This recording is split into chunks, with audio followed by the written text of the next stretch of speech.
Imagine you wake up one morning and everything you own is gone. Your grain, your tools, your linen cloth, vanished. No police to call, no phone, no security camera.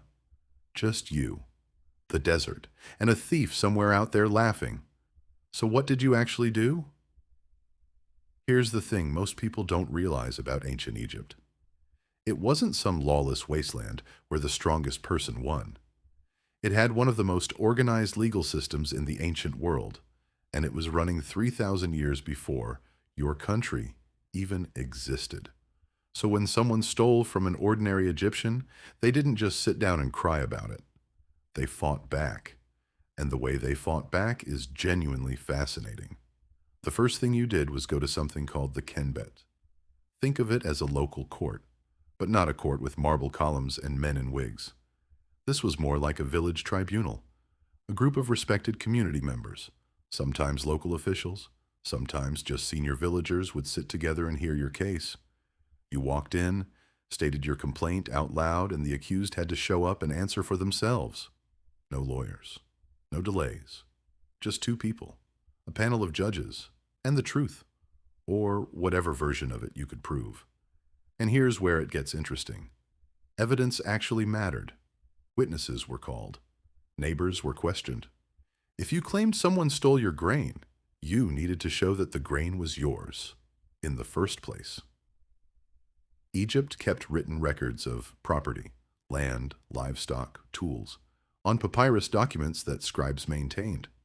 So if you had a record and the thief didn't, the Kenbet already knew who was lying. But what if there were no witnesses?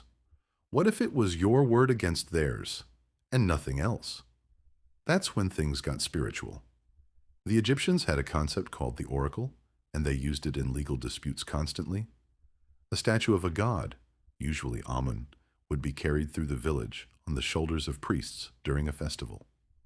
People would ask the god questions, yes or no questions, and the direction the statue moved, forward or backward, was interpreted as the god's answer. Was this man guilty? Did this woman take the grain? The oracle decided. And once the god spoke, that was final. Nobody argued with Amun. Now let's talk about what happened to the thief when they were caught. Because ancient Egypt did not go easy on thieves. If you stole from a regular person, you were ordered to pay back double, or sometimes triple, what you took. No money. Then you worked it off. Continued stealing. The punishments escalated fast. Beatings were common. For serious theft, robbing a temple, stealing from a tomb, the punishment could be mutilation. Cutting off a nose or ears was a documented penalty, and tomb robbery was potentially a death sentence because you weren't just stealing gold, you were interfering with someone's eternal afterlife. That was about as serious as it got. There's actually a famous document called the Tomb Robbery Papyri from around 1100 BC, which records the trials of men who broke into royal tombs in the Valley of the Kings. The interrogations were detailed, the confessions were recorded, and several of the robbers were executed. The Egyptians took this seriously enough to write it all down and preserve it, which is why we know about it today. But here's the detail that makes all of this feel surprisingly modern.